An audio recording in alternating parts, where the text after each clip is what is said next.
everybody. We're back at Real Life Live for the morning talk about some baseball here as we come back.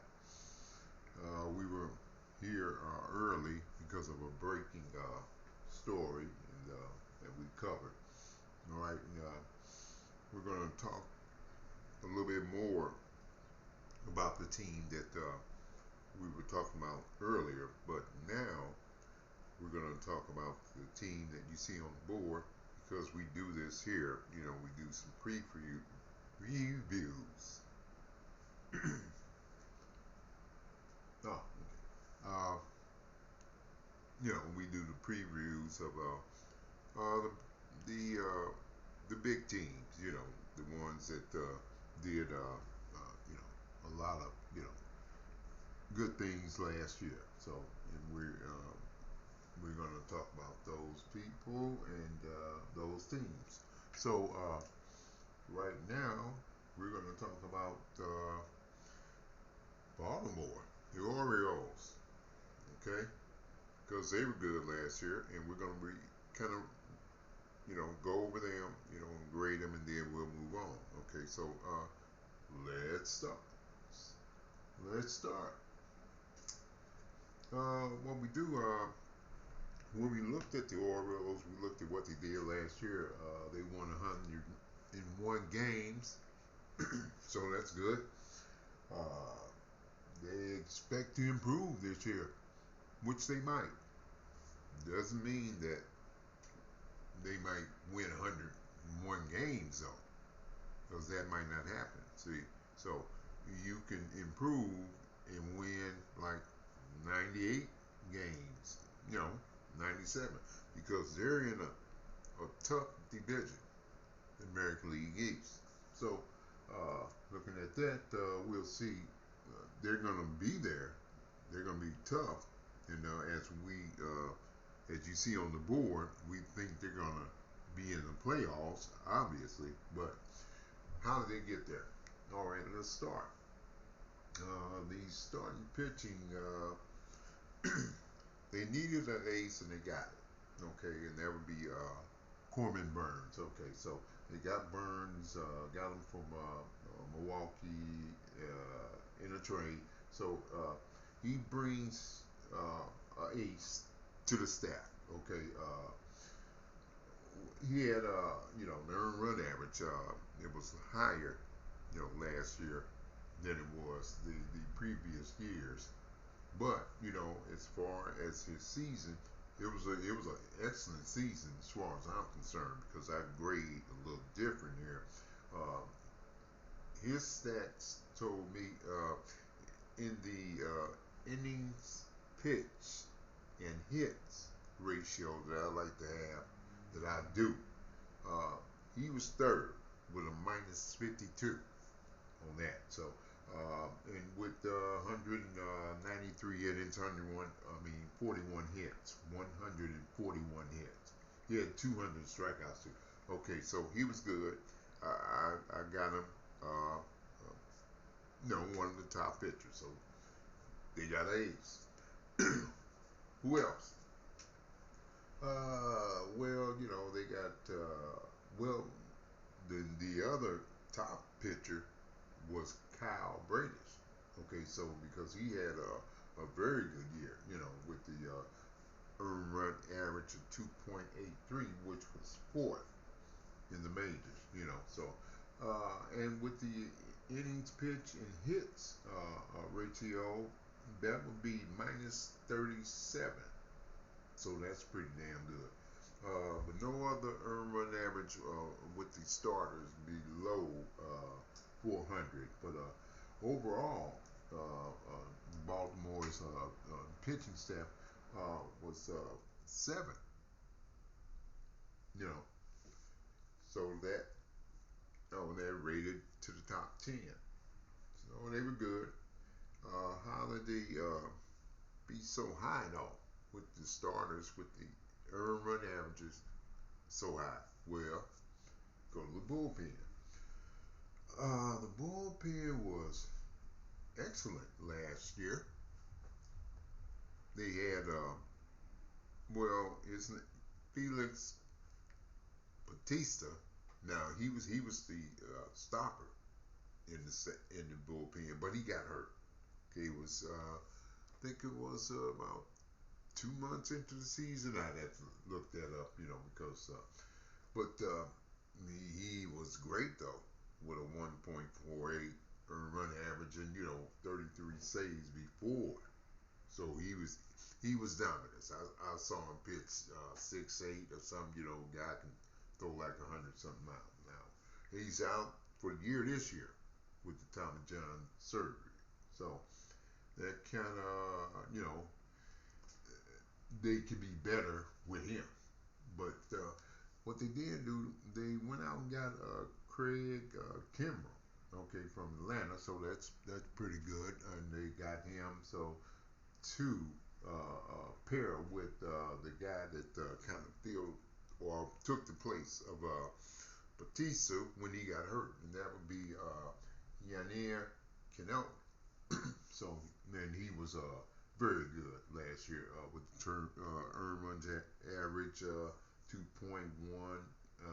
And now we talk about holds here because that's really what mental relief is about. So, Cano, though, he had 8 saves, but he had 31 holds, and that was first in the majors, tied for first. Okay, so with those holds are very big because they get you to the closer. So Baltimore was very good with that. That's why in the bullpen. Okay, so they had another guy, Colombe, I think his name, and he had 22 holds, and Webb had 12. So I graded the. You look at that. I give them a B grade. Okay, so now we go to the infield. It's young and with great promise, you know, and a lot of talent combo, but it's young. You see what I'm saying? They came in the league, and but one guy stood out, and that would be Gunnar Henderson, the rookie, that came up. I grade them out with an A because of, you know, he had the 28 home runs. That's excellent for a rookie, and the 82 RBIs, but he scored 100 runs. So he had a very good year, young and a lot of promise. They like him, I like him. Okay, and the catcher's good. Yeah, that would be Adley Rushman. And they got him. He was a rookie and had a great year with the. He had 25 plus home runs and about 82 RBIs, and his OPS was about over 800. So he very good. I graded him A because I saw him play. Plus, when you're young, you have to handle a pitching staff, and he did that. They graded him out very well on that. Okay, let's go to the outfield, and it's young. I mean, not that young, though. I wouldn't say that young, but they as far as the outfield, I had them a good. They have a good outfield. Okay, it starts off with Anthony Santander, and he had a very good year. He's good, very good hitter. Good defensive player. They got Mullins, Cedric Mullins. He started off slow, got injured, came on a little bit late, and so. But Austin Hayes, he had a good year out there, and I think it was left field. So he came on, hit. I think he got about 15 or so home runs, and so. But they, as far as the whole outfield as a whole, they performed well because they had to. Because when you win 100 games, you're doing something right. So when I looked at uh, the team on the outfield part of it, they when they played when they you know they played as a team as far as outfield productions. You know, nobody really stood out except for Anthony Santander. You know, uh, so as far as the outfield, I got him at a 8. I mean, nah, B plus, B plus. And let's go as far as the pitching. The young rookie, Grayson Rodriguez. I like him. Uh, he came on late for the starting staff, so we overlooked him, so we had to come back to that. All right, so as far as the whole team goes, I got them going to the playoffs and pick the first place, but that doesn't mean they're gonna, it's gonna be like 100 something wins. But they're gonna, I got them, first place, and the manager, very good manager. They'll, improve. It might not be in the wins, but in the experience, and they'll be just good, if not better than they were last year. That's talking about the Baltimore Orioles. Okay. Now, a last note for the Cubs. Hey, said earlier, you know, when they got Bellinger, and that's a great deal. Okay, what they're gonna do? Hey, they're gonna do the same thing that the Cardinals would have did. They're gonna sandwich Bellinger in between, let's say, Swanson, Horner, or somebody. They got a good lineup, and that's what they're gonna do. So that's the improvement. That's what the Cardinals could have done. St. Louis, and so when you look at Chicago, uh, they broke away from the pack. That would be the NL Central. It was a pack, but they kind of broke away when they got Coley with Bellinger.